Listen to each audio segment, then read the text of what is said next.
అవినాష్ వాళ్ళ అన్నయ్య వదిన వాడి కోసం ఇక్కడికి వచ్చారంటే వాడు అక్కడికి వెళ్ళలేదన్నమాట. అంటే వాడు ఈ ఊళ్ళోనే ఎక్కడో ఉన్నాడు. ఇప్పుడు వాళ్ళ అవినాష్ని చూపించి తీరాలంటే మనం ఏం చేయాలి?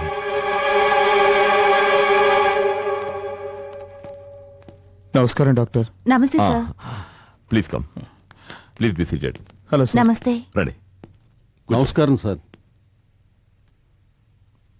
Mister Rajarao sir. బరోడా నుంచి వాళ్ళంతా ఎప్పుడు వస్తారు కనుకో. సార్ బరోడా నుంచా? ఫోన్ చేసి కనుకోవయ్యా. అది కూడా నేనే చెప్పాలా? వెళ్ళండి. Okay sir. మిస్టర్ సుధాకర్, మీ తమ్ముడు చూసి వెళ్దామని వచ్చారా? అవును డాక్టర్. మరి ఈయన మా ఊరే, మాకు దగ్గర. ఈ ఏరియాకి ఎస్ఐగా ట్రాన్స్ఫర్ అయ్యి ఈ మధ్యనే వచ్చారు. Hello, I'm Anil. Nice meeting you doctor, sir. Avinash ఇప్పుడు ఎలా ఉన్నాడు? He's fine, he's very fine. మా ట్రీట్మెంట్ చాలా బాగా పనిచేస్తోంది. అతి త్వరలో పూర్తిగా మామూలు మనిషి అయిపోతాడు. ఎంతో అభివృద్ధిలోకి రావాల్సిన వాడు ఈ పాడలవాటు ఎలా వచ్చిందో, వాడి జీవితం ఇలా అవుతుందని అనుకోలేదు. జమున, బాధపడకు, ఎందుకు ఆవేశపడతావు? త్వరలో బాగైపోతాడని డాక్టర్ చెప్తున్నారు కదా. డాక్టర్, మేము ఒకసారి అవినాష్ని చూడొచ్చా?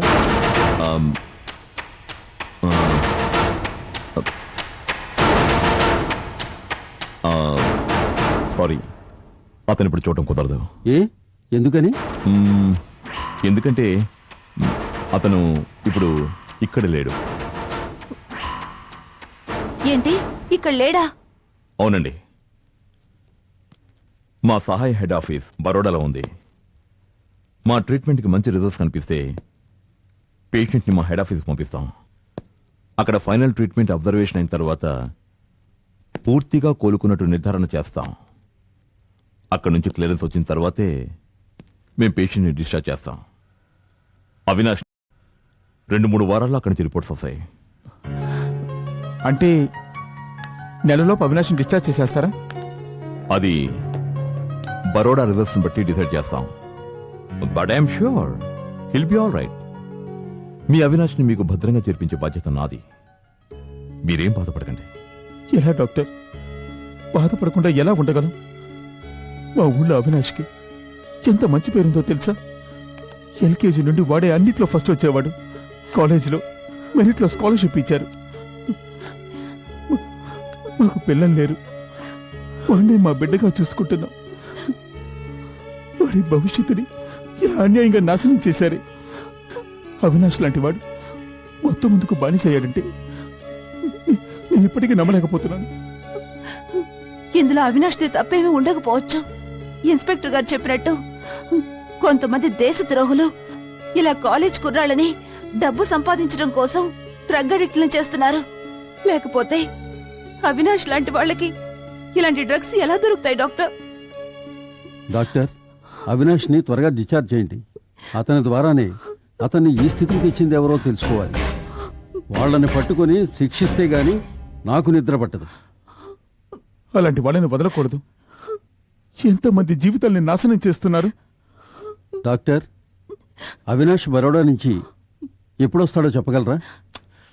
Maybe 10 to 15 days. Okay doctor. Avinash రాగానే నాతో చెప్పండి డాక్టర్. వెంటనే అతనితో నేను మాట్లాడాలి. డాక్టర్, వస్తాను డాక్టర్. మా తమ్ముడు రాగానే మాకు తెలియచేస్తారుగా? తప్పకుండా తెలియజేస్తాను. బీ కాన్ఫిడెంట్, ధైర్యంగా ఉండండి. వెళ్ళండి. వస్తాను డాక్టర్ గారు. Okay, see you sir. Okay.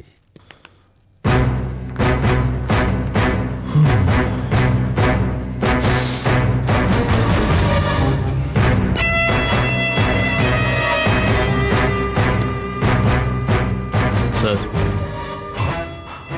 ఆ వెధవని ఎలాగైనా వెతికి పట్టుకోవాలి, లేకపోతే పెద్ద గొడవ అయ్యేటట్టుగా ఉంది. బయట నుంచి అంతా విన్నాను సార్. విన్నావుగా? ఈ విషయం ఇప్పుడు పోలీసుల దాకా వెళ్ళింది. మన గురించి వాడు పోలీసులకు చెప్పాడంటే అందరూ ఇరుక్కుంటాం. వాళ్ళకి వాడు దొరకముందు మనం పట్టుకోవాలి. వాడిని ఒక్కసారి వీళ్ళకి చూపించి ఇంకో సంవత్సరం ట్రీట్మెంట్ ఉందని చెప్పి సమయం చూసి వాడిని లేపేయకపోతే మనం తప్పించుకోలేం. ఏమంటావు? Correct sir. సరే, నువ్వు వీళ్ళ పని మీద ఉండు. ఓకే? Okay sir. వెళ్ళు.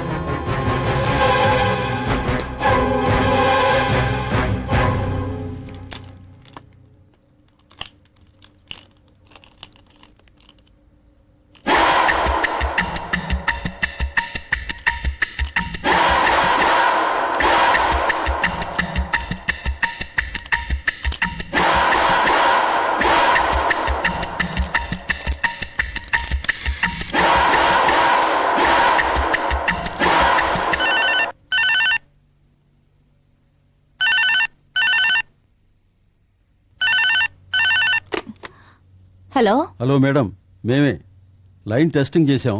ఓకే కదా మేడం? ఆ, ఓకే ఓకే.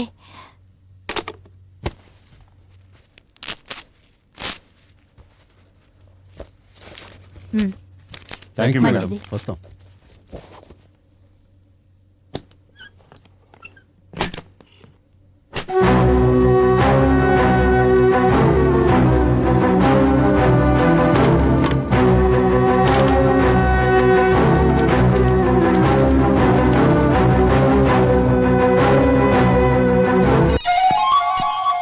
హలో సుధా, నిన్న ఎంత భయపడ్డానో తెలుసా?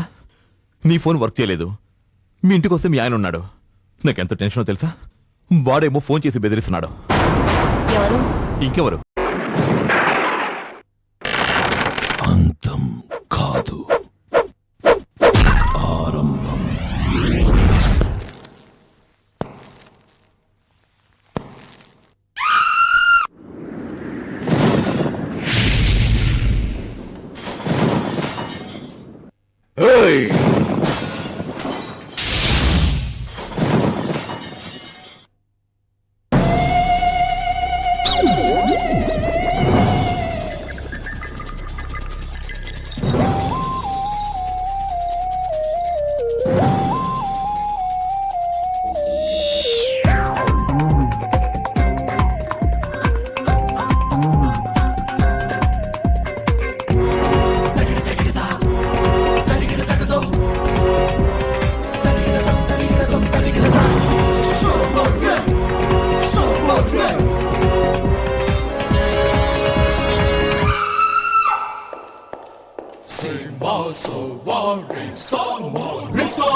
you enjoyed this video, kindly like, share, comment, and for further our interesting videos, subscribe our channel below.